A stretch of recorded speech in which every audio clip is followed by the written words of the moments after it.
I'm down here in the studio and I just pulled out most of the egg tempera paintings that I made back in February and early March.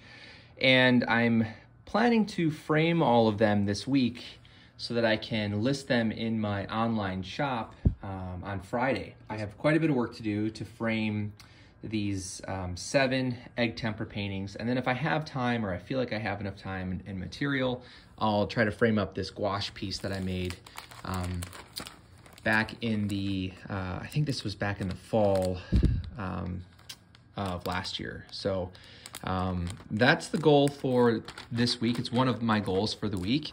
And, you know, in terms of materials, most of these egg tempera paintings were made on birch plywood panel, which is a really, really good surface for egg tempera because it's very smooth. The wood grain is very minimal, and it doesn't affect the traditional gesso that I use to prime the panels. They're much smoother and easier to buff, as you can tell by the sheen that they have. And this is just a hand buffed, sort of polished effect with the egg tempera. So there's no varnish or anything on these paintings. They're really, really marvelous with their subtle details and you know, rich contrast of marks. I'm learning a lot. I still have a lot of experimenting to do. So when I sell these paintings, I'm going to offer them at a reduced price from what maybe an oil painting at this size might cost. I'm not as worried about the longevity for some of these birch panel pieces.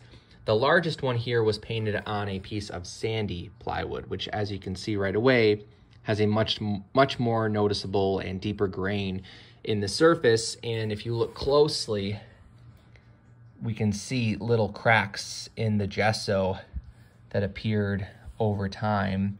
So this is a painting that I'm a little bit more worried about moisture and just different climates affecting the surface of the painting or how the gesso holds up over time, which is really sad because I really love the painting. I like how the concept turned out. I'm really happy with the mood of the colors and the structure of the hands and how I painted the hands in this one. I'll probably try to make frames that are similar to those ones that I've been producing for the casein and gouache paintings that are going to be going off to galleries.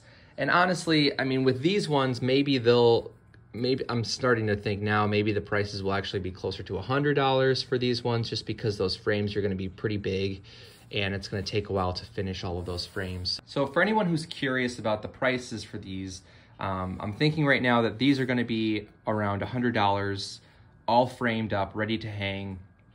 These two are going to be somewhere around $125 or $150, all framed up, and then this one's going to be $300, all framed up. So if you're interested in any of these paintings, please check my website on Friday this week, and yeah, take a look.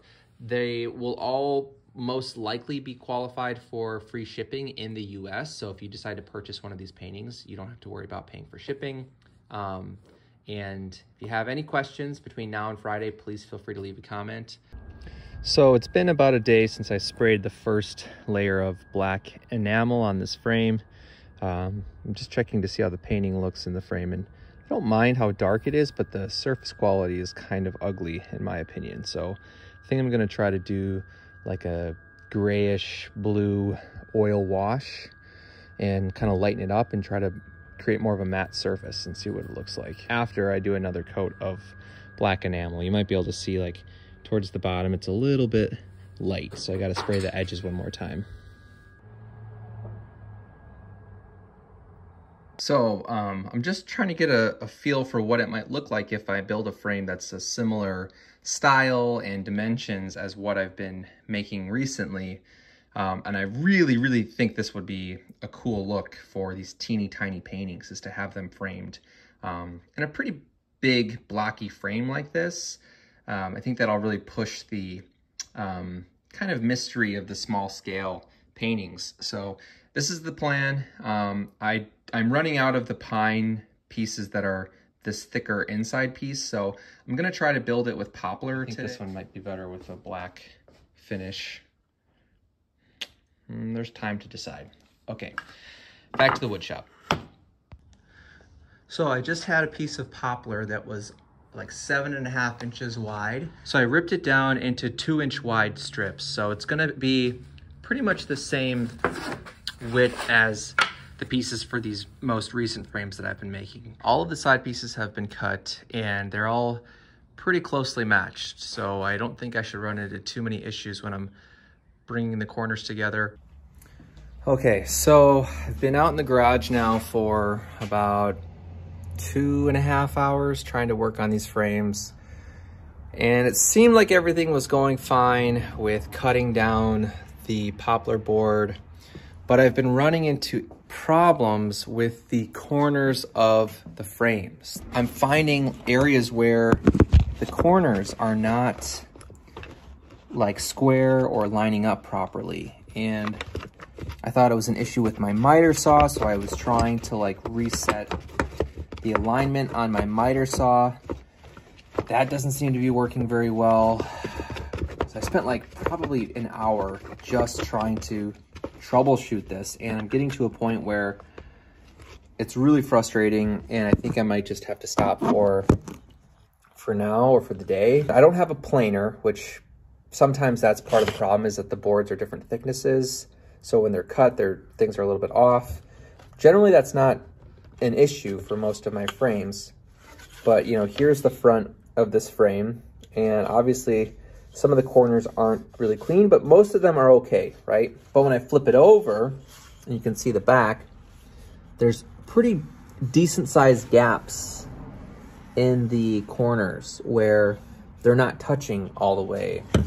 And the issue is that when I bring two corner pieces together, if it's cut at a perfect like 90-degree angle, even if that angle is at a diagonal, that they should line up properly on both sides, no matter what side you're looking at on the frame. And I've hit this issue now where on one side it looks like things are lining up okay, but if I flip it over, there's like a open kind of gap in the joint. So this is where I was trying to adjust different parts of my miter saw, which I can show you real quick. Just loosen that so I can tilt the saw. So this pin here, I think, is the issue. And depending on how high this pin is, will change where the saw sits perpendicular to the fence and the table of the saw. Now, I've been just making micro adjustments to that height, trying to make different cuts. I threw a lot of them away. They're in this bucket here.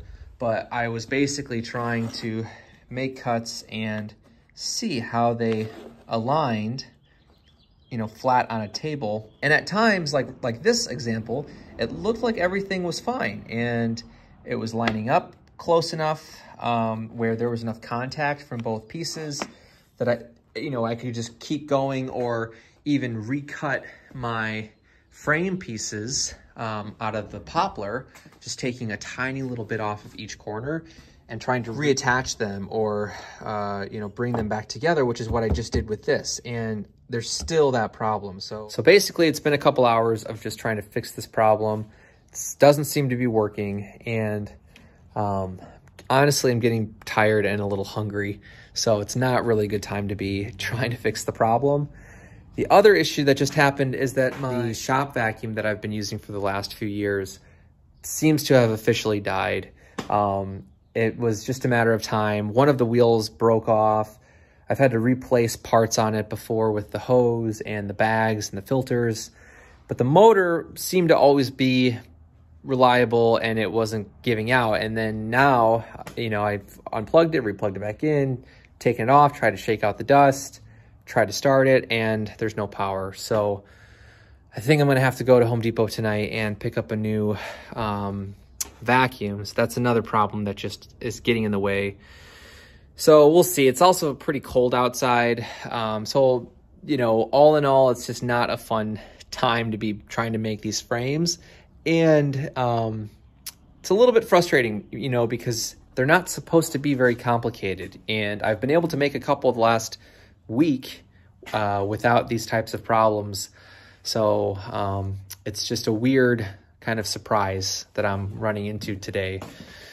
So I think I'm going to probably just take at least a break for a few hours and work on some other things inside. And maybe I'll come back out today. Otherwise, I'll just try again tomorrow morning and see if I can find the issue with the miter saw online somehow, and see if I can fix that tonight or tomorrow.